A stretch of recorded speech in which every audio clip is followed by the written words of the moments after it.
It's difficult not to take ghosts home with you. Why David Robichaud decided it was time to leave broadcast news after almost 40 years in the business. It's a very personal decision. David Robichaud first walked through the doors of WBZ in the spring of 1983.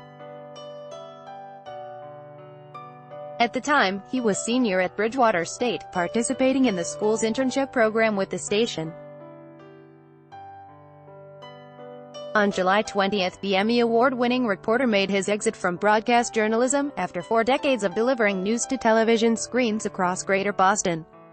Ad Choice Advertising and Red, invented by Teeds, the native of Concord, Massachusetts, said he feels blessed to have been a part of the Channel 4 organization as long as he was, but he is looking forward to returning to his alma mater, where he will take up the position of Assistant Vice President for Content Strategy and Development.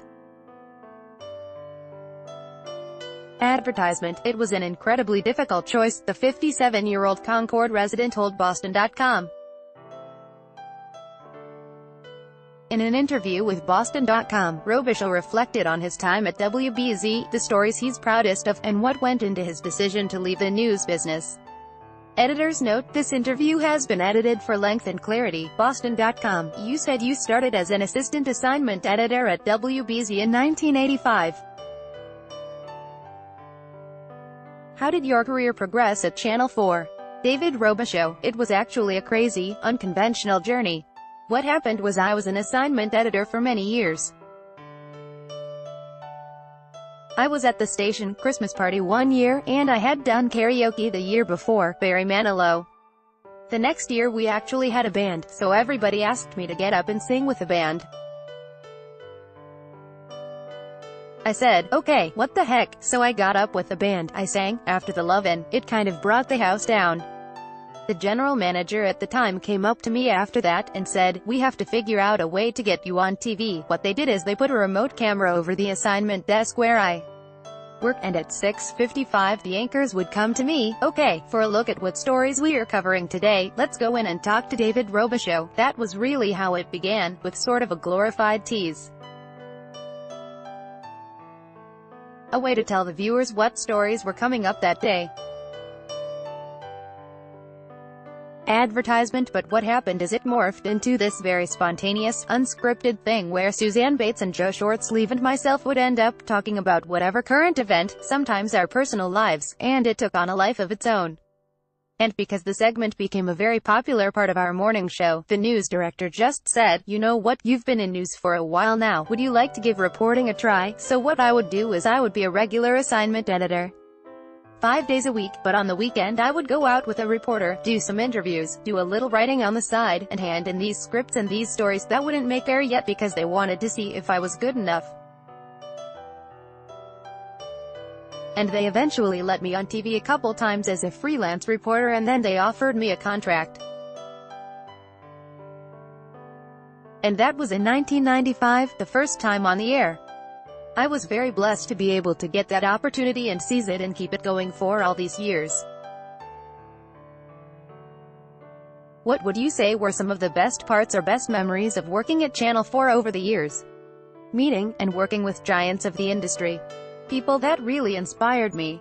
Charlie Austin, who just passed away this year. John Henning was a big mentor of mine, wonderful man, such a gentleman. Joe Shortsleeve, a mentor of mine, who's out of the business now. And the countless people behind the scenes, photographers, editors, writers, who I've worked with over the years. Advertisement. And then I think this job, what I tell people all the time is, you have a front row to history, and sometimes that can be great. And sometimes that can be bad. I remember back in the 90s meeting the most charismatic person I've ever met in my life. It was in the hallway of the Copley Plaza Hotel. He was shaking hands with everyone, and he would instantly remember your name and 10 minutes later call you by your name. Everybody. The valet guy, the chambermaid, my photographer at the time. This gentleman was the governor of Arkansas at the time, Bill Clinton. So you get to meet history makers and interview history makers and have a front row seat to history. And oftentimes that's great. But what comes along with that? I spent 8 days at Ground Zero after 9/11. Several sleepless nights and days working after the marathon bombings here. Those are the things, those are the ghosts you take home. Is there a story that you would say you're proudest of in your career? That's hard. There's just so many. You try to, or at least I try to, inspire people with every story that you do. It's difficult to think of one off the top of my head. But one of the most fun things I ever did was I took a life-size, cardboard cutout of Tom Brady with me across the country in 2007 when they made the Super Bowl. We stopped in every Patriots enemy territory along the way. It was really fun. It was a segment that I used to do called Robbie on the Road, and those are the segments I love doing the most because in those stories, nobody dies. Nobody gets killed, nobody's indicted, nobody's in court. They were profiles of people who do amazing things in their community, unique things in their community, that help and inspire others. And those are the stories that I enjoyed doing the most. When did you decide that you were ready to leave the field and move on to something new? What went into that decision and how does it feel to be moving on after so many years? I have always had a deep love and commitment for my alma mater. From the day I graduated in 1983, I've been on various alumni committees down there. I go to every homecoming I can. I've been asked to speak on behalf of the school many, many times, and I use that as my platform to encourage people to take advantage of public higher education and not to have what I call low-state college self-esteem. So I've always been involved with my college. But to answer your question, I tell you, I'm surprised that after 9/11 I didn't get out. Because the cumulative effect of covering a story like that for 8 days in a row for several 16, 18-hour days in a row, I remember taking advantage of the Red Cross down there. They offered us mental health counseling. And I took advantage of that a few times because you just feel like you're going to lose your mind. I refer to it as, you know, it's difficult not to take ghosts home with you. That's not to make anybody feel bad for me or bad for journalists in general. But I think if you ask any of my colleagues or competitors, they'll tell you the same thing.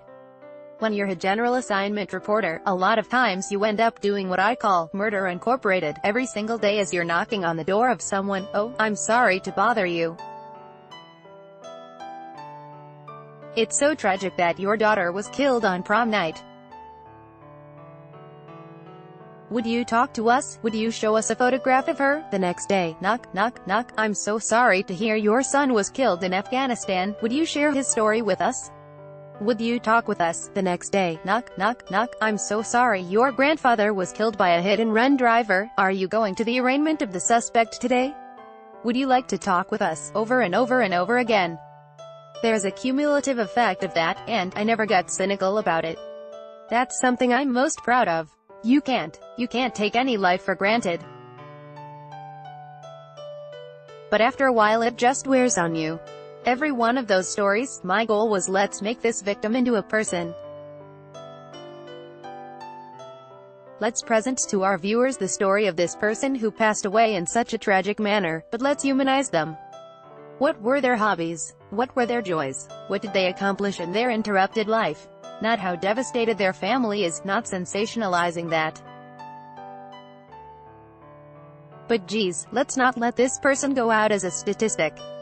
I think that was always the goal.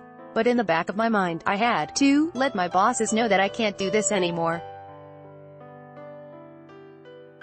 I have an opportunity to go tell only good stories, only positive stories, only uplifting stories.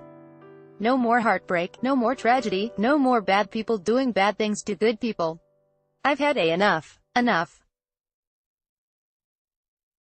That's not a reflection on my industry or my bosses or my coworkers or anything. It's a very personal decision. When I heard about this opportunity, I just thought, wow, I would have the opportunity to be like the editor-in-chief of that institution and tell the inspirational stories our incredible alumni and our hardworking and ambitious students and our incredibly talented professors, and that appealed to me so much. By Taboola. Sponsored links, promoted links. You may like Stamford American International School. 6 tips on moving to your new home in Singapore. Stamford American International School under Vikings. Free online game. Play this for 1 minute and see why everyone is addicted. Vikings. Free online game under Babel. You will start speaking a new language in 3 weeks thanks to this app. Made in Germany. Bablando Ayana Komodo Resort. Tired of same vacation spot each year? Consider East Flores, Ayana Komodo Resort and enjoy. Compare. This is the last VPN you are going to need, and it's on sale. Enjoy. Compare. Undo. Throne, free online game. What are the best war strategies? Throne, free online game. Undo.